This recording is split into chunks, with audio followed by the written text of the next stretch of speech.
था और सब्र ने धीरे धीरे ब्राह्मण की जिंदगी से गरीबी को जैसे दूरी कर दिया। लेकिन जैसा कि अक्सर अच्छी कहानियों में होता है, सब कुछ हमेशा ठीक नहीं रहता।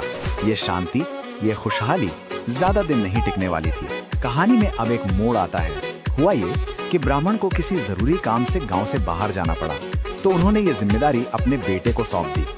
और यहीं पर हमें पिता और बेटे की सोच का फर्क साफ साफ नजर आता है। देखिए, पिता के लिए ये एक पवित्र काम था, श्रद्धा और सब्र का फल। पर बेटे के लिए, उसके लिए ये सब कुछ नहीं था, सिवाय एक सोने का सिक्का देने वाली मशीन के। और वो तो शॉर्टकट चाहता था। तो बेटे के दिमाग में ना लालच का कीड़ा दौड़ने लगा।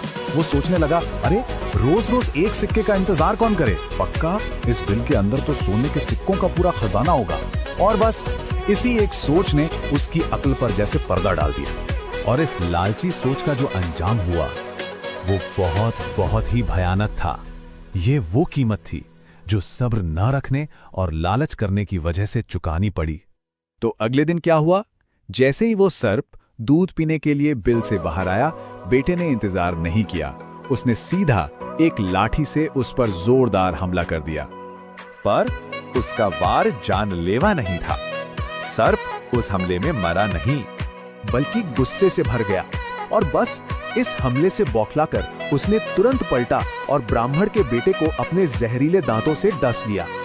जहर इतना तेज था कि उस लड़के की वहीं पे उसी पल मौत हो गई। सोचिए, बस एक पल के लालच ने एक जान ले ली, और साथ ही सोने के सिक्के देने वाले उस स्रोत को भी हमेशा हमेशा के लिए खत्म कर दिया। जब ब्राह्मण वापस लौटा और उसने अपने बेटे के शव को देखा, तो उसका दुख खैर शब्दों में बयां नहीं किया जा सकता।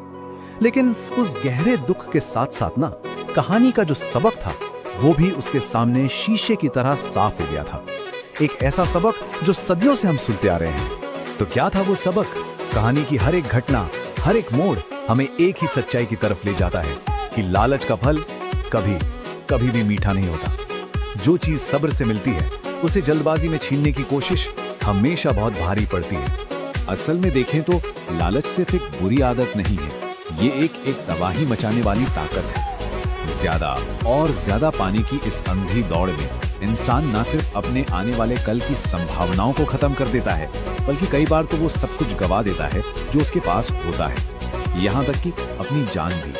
और यहीं पर आकर हम आज के आखिरी सवाल पर रुकते हैं कि हजारों साल पुरानी ये सीख आज के इस मॉडर्न जमाने में भी इतनी जरूरी क्यों है? ये हमारे लिए आज भी इतनी मायने क्यों रखती है? इस पर सोचिएगा जरूर।